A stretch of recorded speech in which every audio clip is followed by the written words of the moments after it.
Anyways, our next comedian coming to the stage is one of the most beautiful comedians I have ever seen. Ladies and gentlemen, he is the 3-time winner of the roast battles, Martin Kvapil. Isn't he beautiful? Thank you, son. You guys doing okay? Yeah, good. Anybody else tired of that winter weather already? Yeah, hashtag me too. Somehow I don't think that was the intent of that tag. You guys got all your winter tires on, driving down from Drayton? Yeah, you guys, right? Who's driving down from Drayton? You guys? Yeah, you guys got winter tires on? Oh, you're just gonna wing it on bald all seasons, right? Yeah. Okay, I'll stay off that side of the road. But you can tell a lot about someone by what they drive. And so, for example, if you see a guy driving a tractor around town, chances are he's lost his license on a DUI. I lived in a small town where a guy drove to the bar in a tractor, on a tractor for a whole fucking year. Yeah. There's another vehicle that also annoys the hell out of me. And it's the older Honda CRVs. They're usually in like a brown or tan color, and they're usually driven about 10 kilometers under the speed limit, right? They're usually driven by some old guy or a retiree that doesn't know that the speed limit is actually a minimum. And they're retired, and the only thing they have to do all day is just go to the nursery and pick up more potted plants and shrubs, right? That's about it. And there is another car like that. It's the Subaru Forester, although that's reserved for lesbian couples that are doing a lot of yard work, and it also has ample room for the matching dogs. But I'd have to say that the ultimate form of birth control is the Pontiac Sunfire. When these cars came out, they were targeted at young ladies that just finished school, and basically they buy these up so they can show to their parents and say, hey mom and dad, look, I'm doing pretty good, but don't go too far just in case this piece of shit breaks down, right? And you know what you've made in life when you buy a used Sunfire. Oh yeah, things are going your way now. Yeah.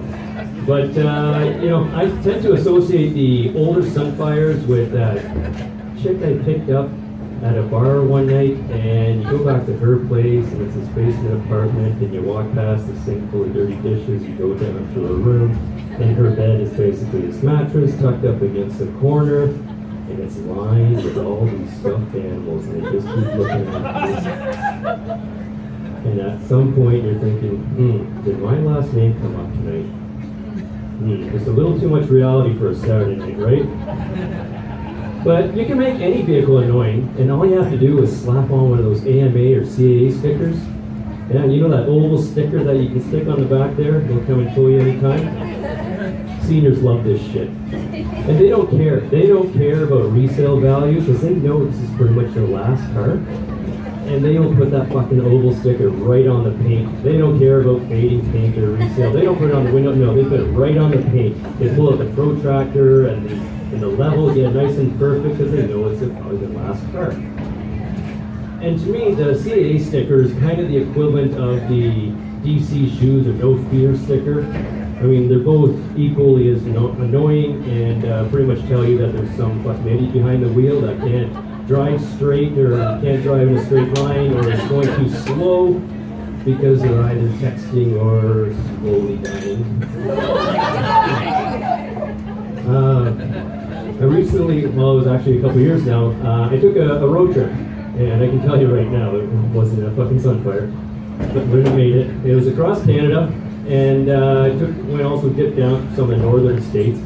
And one thing I noticed is that every town likes to have like the world's largest something or other, right? Yeah. So like a little closer home here, town of Drumheller has the world's largest dinosaur. Vegreville has the world's largest Easter egg, right? And then there was a place in Minnesota, North Dakota, and they have the world's largest frying pan.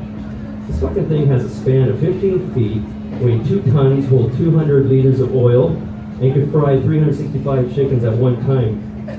Who gives a fuck? Basically, this is all shit that nobody else wants to have, right? And you know a town gets a little worried that somebody might be closing in on their title when they start to give it a nice long name. Like for example, the town of Ponoka has something. It's called the world's largest bucking saddle bronc with rider. Like, that's pretty specific, right? It's like they apply for a fucking patent or something, right?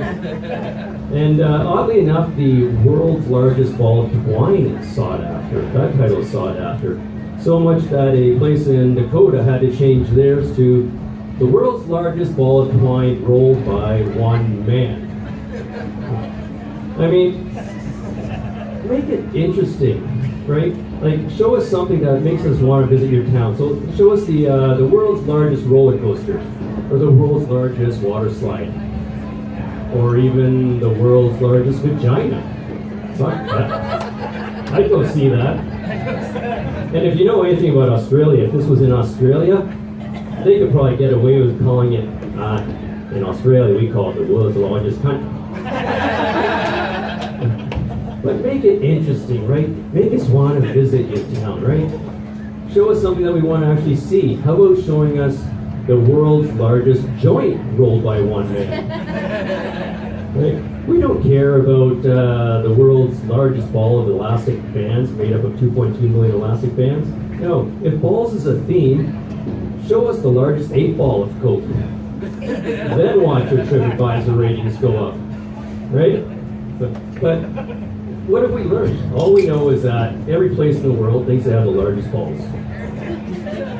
But one thing that I know for sure is that Washington, D.C. has the largest asshole and the world's biggest douchebags in Ottawa. My name is Mark Kvapil. Thank you very much.